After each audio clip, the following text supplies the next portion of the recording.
Karena gini, ini gue juga sebenarnya kalau dibilang merdeka finansial dari sebelum gue 100% fokus di kripto, sebenarnya orang bisa bilang gue sudah merdeka. Tapi dengan kripto, kebebasan itu berbeda deh seperti yang kalian pikir. Kali ini baru pertama dalam sejarah manusia, uang kalian tuh bisa benar-benar punya kalian. Ya, dan berkembang. Ya, nobody can take it away from you. Ya, dan berkembang juga. Jadi ini adalah pertama kali pemisahan. Jadi dulu kan kita harus pakai third party, selalu harus pakai bank dari zaman Inggris kuno. Kali ini banknya punya sendiri nih. Kalau kalian ngerti bagaimana kriptografi secara dalam, kalian ngerti gimana caranya pakai wallet, kalian bisa ngatur, kalian punya semuanya sendiri. Yes. Ya, kalian bisa ngurus, kalian punya wallet sendiri, kalian ahli di sana, itu kalian kayak basically punya bank kalian sendiri. Dan ini nggak pernah terjadi dalam sejarah manusia, bro. Ya. Uang yang secara benar-benar tuh punya kita sendiri dan ada value-nya yang bisa ditukar di satu dunia ini, gitu. Bahkan ini lebih kuat dari mata uang manapun, karena lu pakai dolar, ya lu ke tempat lain, lu ke Eropa, lu mau transaksi nggak bisa, lu harus tukar ke euro dulu baru transaksi. Sedangkan ini lu tinggal jalan kemanapun, tinggal ke Jepang, ke Korea, ke Singapura, lu bilang, nih Bitcoin gue mau tukar sama currency lokal lo, langsung bisa. Itu zaman dulu nggak pernah. Jadi kalau orang belum bisa melihat ini sebagai aset masa depan, ya gue udah nggak tahu apa lagi. Karena Amerika bro, Amerika kan udah declare bahwa dia akan beli Bitcoin dalam jumlah yang banyak. Yes. Ya, jadi presiden sudah mengakui, negara sudah mengakui, bahkan El Salvador, presiden salah satu negara itu pamer PNL bro. Ya.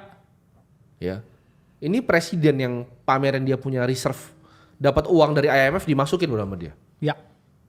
Jadi mungkin 4 tahun lalu belum konsensus dunia, tapi Setuju. sekarang gua rasa di 2024 dan menjelang 2025 ini sudah agak berbeda standpoint dunia terhadap kripto. Mereka sudah tidak skeptis lagi. Dan yang masih skeptis ini menurut gua akan ketinggalan bro.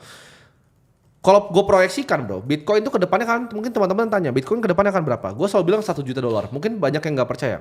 Tapi sederhana, dengan harga sekarang berapa? 95.260.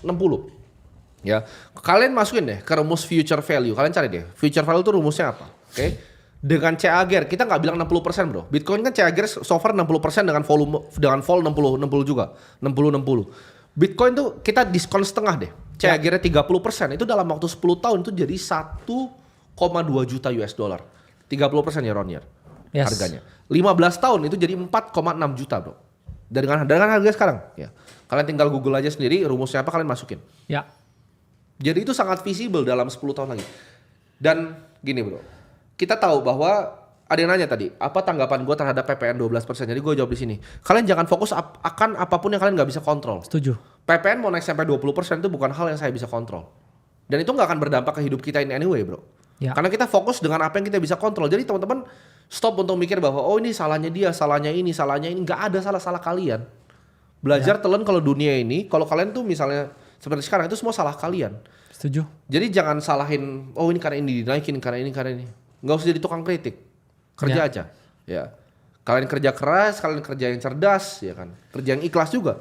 Ya. Dan gua rasa di situ nggak akan mengkhianati hasil ya, kalian belajar analisa gitu, belajarin dari awal. Dan kita buka kok semua fasilitasnya. Kalian mau gratis ada margin call, kalian bisa masuk ke Discord kita. Kalian mau yang murah kita punya buku, ada di Tokopedia sama Shopee. Ya. Yes. Kita tulis 5 buku untuk kalian. Jadi kalau kalian bilang belajarnya sulit, bingung belajar dari mana, itu kalian yang nggak mau belajar apa bagaimana? Niatnya nggak ada. Niatnya nggak ada. Oke, minta yang lebih dalam dari buku. Webinar kita bikinin kok sebulan sekali. Ya kita nggak punya waktu untuk bikin setiap hari dong webinar. Iya. Margin call juga nggak bisa setiap hari. Margin call juga bisa setiap hari. Kebetulan kita lagi kosong aja. Ya. Dan yang untuk mau yang komprehensif kita juga bikin platformnya Akademi Kripto. Dari A sampai Z kalian bisa belajar lengkap. Ya. Kalian mau nyontek risetnya juga lengkap. Kayak apalagi gitu yang perlu kita kasih untuk kalian tuh bisa paham bahwa ya ini nggak sesulit itu. Yes. Gitu. Jadi kalau misalnya ada teman-teman yang masih ngerasa oh ini kayaknya bukan untuk mereka dan lain-lain, itu gimana tanggapan lo bro? Mungkin belum untuk kalian. Ya. Tapi karena ini, kalau kita mau mendekatkan antara kata belum dan sudah, ya berarti kita harus di tengah-tengah. Dan di tengah-tengahnya itu harusnya ya melakukan sesuatu. Kalian belum suka aja, bukan berarti kalian nggak suka.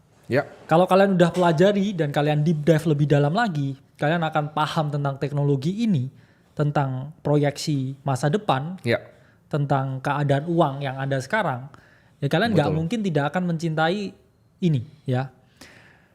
Karena gini, ya, awalnya memang ada resistance dulu, skeptis, masa bener naik terus tiap 30%, ya. 30% setiap tahun. Kemudian kalian pelajarin ya sejarahnya. Terus kalian lihat chartnya. Oh ternyata benar. Ya. Itu hanya dari visual aja loh. Chart itu Betul. visual ya. Terus kamu dalamin lagi. Yap. Kamu baca white papernya. Apa itu blockchain? Ya, di mana uang saya disimpan. Bagaimana sistem keamanannya. Bagaimana mekanisme transaksinya. Bagaimana Bitcoin itu bisa ditambang. Didistribusikan. Di situ kalian akan memahami bahwa Bitcoin dan kripto, ya, beberapa kripto itu adalah memiliki a perfect business model kalau orang bilang. Yes. Terutama di Bitcoin. Karena di Bitcoin ini dalam jangka panjang ya bro, saya bilang ya. Karena ada banyak sekali nih ya. Wah, saya baru beli Bitcoin nih, kok 3 hari yang lalu beli udah turun 10%. Yeah. Jadi kamu lihatnya dari perspektif jangka pendek. Kamu nggak lihatnya 3 tahun ke depan. Kamu hanya flashback dari 3 hari belakang. Tapi kalau kamu lihat 3 tahun ke depan, ya. 3 tahun ke depan pasti lebih tinggi dari sekarang. Setuju. 30 tahun ke depan, kalau kamu masih bisa beli, mungkin ya semua orang beli di harga yang mereka deserve. Karena ini kalau kita lihat ya, Crypto and Bitcoin Investment Adoption Curve, data dari Finoa. Ya, ketika early development Bitcoin di 2008, di 2013 5 tahun berselang itu hanya untuk cyberpunk dan libertarian, untuk black market, untuk narkoba, untuk hal-hal yang negatif lain. Ya, sampai kita tahu Silk Road ditangkap dan lain sebagainya. 2017 visi ini baru masuk, ya. Kemudian global investor, dan ini pun gambar yang dibuat di 2022, yang mana kita lihat 2024-nya, ya next-nya ini, yang sekarang udah terjadi, ini adalah largest institution and mutual funds, dan udah terjadi, ya. BlackRock, Fidelity dan lain sebagainya udah beli Bitcoin, oke. Next-nya wave-nya ini, itu adalah negara yang beli Bitcoin. Amerika beli Bitcoin, Rusia FOMO beli Bitcoin, Cina beli Bitcoin di OTC, dan akhirnya ekosistemnya semua dunia ini negara-negaranya berebut untuk beli Bitcoin. Dan ini sebelum satu wave naik lagi. Saya pengen teman-teman di sini mulai paham dan akhirnya oke, saya nggak mau ketinggalan kapalnya. Ini ada satu kapal lagi. Saya udah ketinggalan 6 kapal ya. 1, 2, 3, 4, 5, 6. Udah ada 6 keberangkatan. Ini satu keberangkatan lagi. Sebelum negara-negara di dunia ini FOMO, oke saya masuk sekarang. Betul. Karena kalau saya nggak masuk sekarang, saya kehilangan wave ya ketika BlackRock udah hampir punya semua holdingsnya yang levelnya udah mungkin lebih tinggi ya saat ini. Dari semua perusahaan-perusahaan funds yang lain ya. Udah jor-joran dengan MicroStrategy. Oke, saya beli sebelum Amerika beli. Nanti kalau Amerika beli, Cina dan juga Rusia semuanya akan FOMO. Jadi saya nggak mau ketinggalan wave-nya sekarang ya, saya ya harus ikut keretanya sekarang. Nah, ini kan teman-teman banyak yang tadi ada yang sempat bilang, kripto kok gratis, tapi kenapa harus ada yang berbayar? Informasi itu selalu berbayar. Jadi teman-teman kalau tahu, yang harga yang paling mahal di dunia ini adalah data dan informasi. Yes. Oke. Coba kalau gue kasih sederhana. Lu bisa dapat data yang NSA punya, lu mau bayar berapa? Gue sih mau bayar 1 triliun bro. Ya. Atau data yang NSA punya. Karena data itu hal paling mahal di dunia ini, apalagi informasi yang cepat. That's why subscription itu mahal ya. Seperti Bloomberg ini 500 juta per tahun. Coba bro buka Kaito dulu bro. Oke. Kaito kan ada chatbot kan di situ. Coba buka bro. Kaito tuh coba kasih tau teman-teman harganya berapa per bulannya?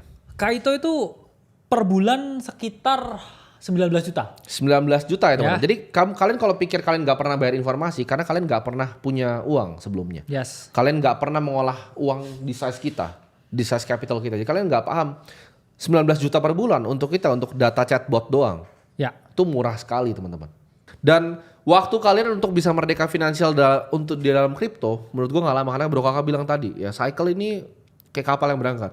Yes. Jangan sampai berangkatnya udah $1 juta dalam waktu 10 tahun lagi, nggak lama. Ya gua akan bilang sini, Bitcoin akan sentuh $1 juta dalam waktu 10 tahun lagi, 2034. Ya. 2034 Bitcoin akan $1 juta dan by 2030 lu udah nggak bisa beli Bitcoin. Yes. Udah nggak bisa beli rumah, ya, udah nggak bisa bayarin sekolah anak, udah nggak bisa bahkan beli basic makanan menurut gua. Ya. By 2030 untuk orang-orang yang nggak akan melek tentang teknologi ini. Jadi pilihan kalian, ya. Banyak yang skeptis sama gua soal AI, tapi kalian lihat sekarang kan. Yes. 5 tahun lagi gua bilang akuntan yang dasar tuh udah nggak ada lagi. Cuma 5 tahun, ya. Jadi kalau kalian lagi kuliah accounting sekarang dipikir ulang. Nggak akan ada lagi akuntan. Karena gua udah coba waktu itu. Karena kan kita sambil bikin ini, gue juga training language model bro. Ya kita pakai framework dari banyak macam ya. TensorFlow kita pakai segala macam. Gampang banget untuk bikin accounting. Logiknya tuh gampang banget. Untuk bikin AI ya khusus untuk accounting. Jadi gue bilang akuntan akan hilang. Ya. Gak akan ada lagi. Karena mereka akan bisa lebih cepat, lebih praktis. Terus nggak minta-minta ini bro, nggak minta-minta bonus akhir tahun. Iya, sama ini nggak minta Jeko kalau lagi ulang tahun. Iya, karena simple ya. Karyawan kita juga, kalian harus tahu. Dulu gue bikin perusahaan tuh karyawan 130. Sekarang karyawan gue cuma 20. Gue udah kayak Telegram. Telegramnya cuma 30 kan. Kenapa? Yes. Kita sangat utilize AI di sini. Gitu. Jadi kalau lu masih mikir bahwa oh ini AI bukan masa depan, ya silakan. Kalian hidup di zaman batu aja. Dan 2030 sorry to say bro. Yes. Nggak ada tempat lagi untuk kalian di dunia ini. Jadi kalau lu mau merdeka finansial, waktunya ya cuman 5 tahun. Ya. Saran gua apa? Belajar dulu, ngertiin, buang skeptisme di otaknya. Yes. Gini coba, yang skeptis Bitcoin sekarang kan udah hilang semua akhirnya. Benar.